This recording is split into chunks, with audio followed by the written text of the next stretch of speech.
Hey guys, what is up? Here a trailer review for two trailers for the same movie. Interesting, huh?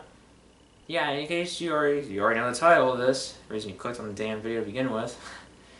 It's both trailers to Hardcore Henry. Now, this movie really intrigues me, mostly based on the fact that this is shot from a first-person perspective. So that alone kind of interests me. Also, this won the People's Choice Award for Midnight Madness at TIFF. There was a trailer for TIFF trailer that was just saying it was originally hardcore when it premiered at TIFF, but I don't recommend you watch that trailer because it does reveal a big spoiler. I think this could be a big spoiler involving Charlotte Copley that I don't recommend. It has a spoiler in there, I think, and I don't recommend. That's the main reason why I don't recommend watching the trailer. I haven't seen it, but I had no real desire to watch it again because of that spoiler. I'm trying to put it behind me, but let's talk about the first two trailers. Let's talk about the first one. Now, of course, it starts off with Henry just waking up after being brought back to life, being repaired, and of course his wife is there. Now, I thought that looks like Jennifer Lawrence, but it isn't her. Who was that? This is really an unknown actress. This is well, I don't know. Maybe not because I just haven't really seen her or anything. It's Haley Bennett, and I knew it wasn't Jennifer Lawrence because Haley Bennett has a different. Because the voice is obviously different, and also her facial structure, vastly different from Jennifer Lawrence. I just knew that isn't Jennifer Lawrence, and yep, it's Haley Bennett. Haley Bennett sounds nothing like Jennifer Lawrence, and if you base it on her facial structure, yeah. If you think about that, she doesn't really look at anything look like Jennifer Lawrence. Oh, but the blonde hair makes it a little too hard. Makes it hard to kind of distinguish between the two, unless you really look more into, you focus on other aspects. Now, of course, like Henry's a guy who was brought back to life, and of course, it's kind of cool. She loves him. It's very sad. And they showcase a few memories. Of course, there's possibly a sex scene in first person. I guess some people are only going to the movie for that, I guess. I have no clue. I don't know. I don't really care because that's one bit of the entire movie. Who cares? I really don't. Also, of course, some people break in possibly after him, maybe, or the technology used to bring him back to life. I have no clue. They didn't really specify in the trailer. Maybe they will in the movie. And of course, he and his wife escape, and it turns out this laboratory that he was brought back to life in is located up in the sky or something like that. I have no clue. This really is cool about the trailers. They don't really reveal much about the actual story or plot or about any of the locations in this movie specifically, or that lab. It's just like, oh yeah, it's a lab he was brought back to life in. That's all we know so far, and that's nice. Keep it vague. And one thing is for sure is, of course, that actually surprised me. Then, of course, they crash land to the ground, even though they have a chute. He gets kicked off a highway by some team of mercenaries, and their leader, I believe. He lands off a car, then Charlotte Copley appears. And turns out he has no speech modulator, so he can't talk throughout the movie. It's his physical actions. That's what's supposed to sell his performance. Yeah, cool. What the fuck am I doing? That was so stupid. Copley's voice is a little, I don't know, I don't mind his voice that much. Maybe it's a bit too overdone of an accent if he's trying to do that. If he's trying to do an accent, it's overdone. I don't know what kind of accent he'd be doing, but I don't know. Line me in the comment section. But this is where I think our main concern for this movie comes for me overall watching the first trailer. It's how it switches from being pretty intense and serious to lighthearted, kind of humorous at points, and fun. You can do what you want, make it work, but that just really kind of got me thinking, okay. See, I guess, after, around halfway point of the trailer, they start playing Queen's Don't Stop Me Now. Seriously, whenever I think of that song, I always think of Shaun the Dead, which is probably the best use of it, because, they do it with the beat of the music. But it's also some credits, some those lines they use to try and sell the movie to you. They actually appeared every time. They actually made the 3 words appear to the beat of Don't Stop Me Now, which was cool. Yeah, I mean, here's the thing. The movie switches from being intense and serious to lighthearted and fun. I'm hoping it's not a big problem with the movie in terms of tone-wise, because Hail Caesar did have some issues with its tone, but overall I still really enjoyed it. Hopefully this isn't to the detriment of the film, because it almost that could have been to the detriment. That could have been the total. I mean, overall Hail Caesar worked, but it did have some issues with its tone and narrative focus. But that's just, you already saw my review, people. This is my main concern with the movie. It's really just the tone. I feel like it could be a little bit too much of a weird change. I mean, hopefully that ain't the case.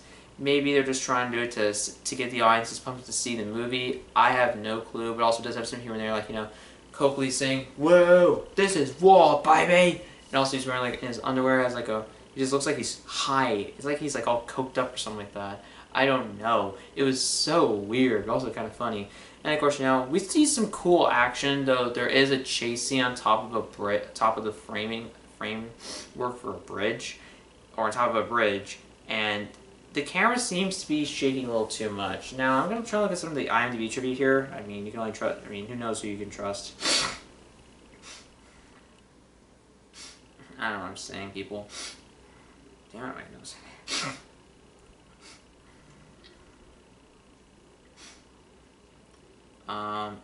Okay, there really isn't anything to say here. Okay, let me just...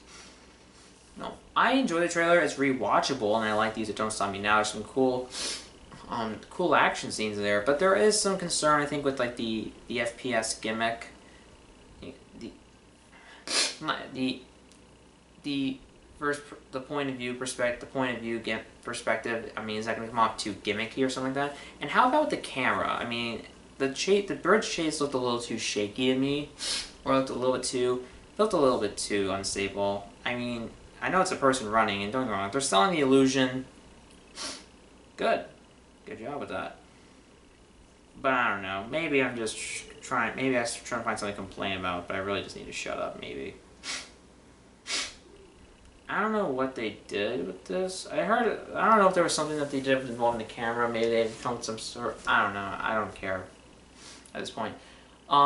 It could be also the main character himself. I mean, you know that scene, like, in the trailer where where he throws a grenade to a car, it explodes, and he just kind of launches in the air and lands on top of a motorcycle. First off, that is extremely convenient. And also, is this guy going to be too vulnerable or something like that? I mean, don't get me wrong. Like, I mean, a guy picks him up and throws him on top of a glass table. He does try to kick a guy and he gets thrown on the ground. It's obvious maybe he has some challenging, but I mean, is this really going to work? And is the character not speaking going to completely work? Could this just come off too much like a video game? Don't get me wrong, it was kind of cool, that slow motion shot of him like shooting a mercenary. That was cool. Blowing up two guys with a grenade, like throwing a grenade at two guys and it blows up. That was fun. Also, I think my favorite ones were involving him on the road, involving, you know, driving, you know, in the sidecar with the minigun, and it just like goes through that car. That was really cool. And there were there's some cool action, I guess, but I mean, I think the camera may be a little too shaky, though maybe I'm being a little too concerned.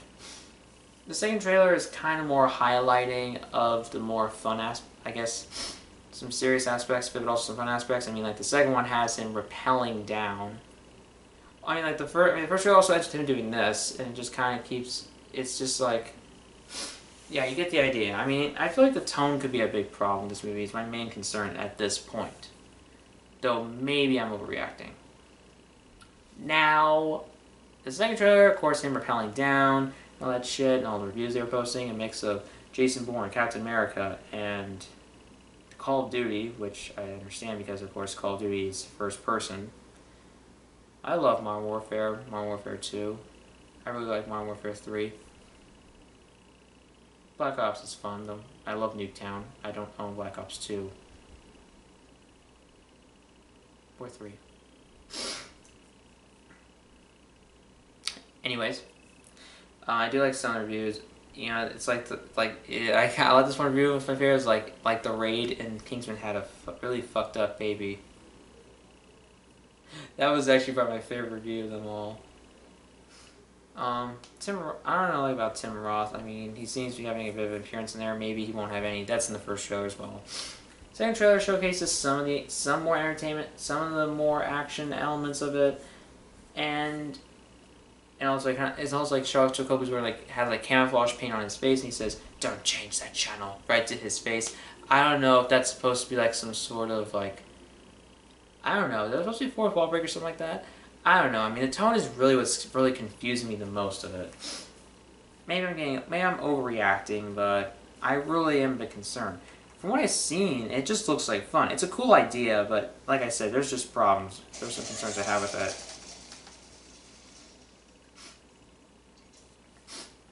I mean, there needs to be some humorous scenes as well. Don't get me wrong. Do what you want, but make it work. So, I mean, I'm not against it. Like I said, do what you want, make it work. I mean, those trailers are fun. The first trailer I really enjoyed watching, mostly for the use of Don't Stop Me Now.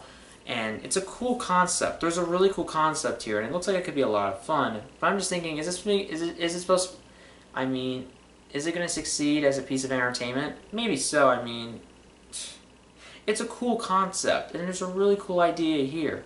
But I'm thinking, is it going to come out? I don't know. The scene where he chases, and of course, the second trailer really showcases a bit more of my main concern, a big worry I have with some of the use of the first-person perspective, and it's always made some running scenes. The scene where he's running on the bridge, it looks sometimes the camera just sways a little too much. It seems a little bit too. It just seems a little bit too shaky, I guess. It's not extremely shaky. I don't know if it's that extremely shaky, but it comes off a little too concerning to me. Though maybe I'm overreacting, for all I know. One thing is for sure, though, it's a really cool idea, and I do like the trailers themselves. They're very the first trailer I just rewatch more and more again because it's so entertaining to watch, especially when Queen starts playing. But I have a lot of concerns. It's a cool concept. It interests me, but I don't know if I'm excited for it, in all honesty. Maybe some of you disagree with me. That's cool. If you're excited for it, great. I hope you enjoy it. I hope to as well. But it's rather just the movie as a film itself. Is it going to succeed as a film? Because, I mean, I don't know. I hope it really delivers. I like the concept. I don't know if it's really anything new, because, I mean, we've had point of view shots before in movies. Get the idea. I mean, it'd be kind of cool to see, like, a live-action version of Call of Duty that isn't Call of Duty, or any sort of, like, POV, any sort of POV perspective video games, you know?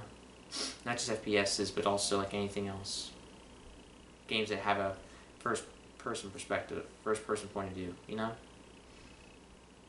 Point of view. I should have just looked at that. You get the point. Charles Copley's voice looks a bit overdone, though hopefully may change. There are some cool, from what I've seen for some of the action, it doesn't look too bad. Hand-to-hand combat looks not that bad. Some of the actions involving like the vehicles doesn't look too bad either. It looks like a lot of fun. I'm hoping for the best. I really am. There's a few concerns, but overall I enjoy the first trailer a lot. I'll put the link to both trailers in the description below. I prefer the first trailer over the second one, mostly because of Queen, and it's a lot more entertaining to me. I might watch the second trailer again at some point, but really the first one is what really grabs my attention more.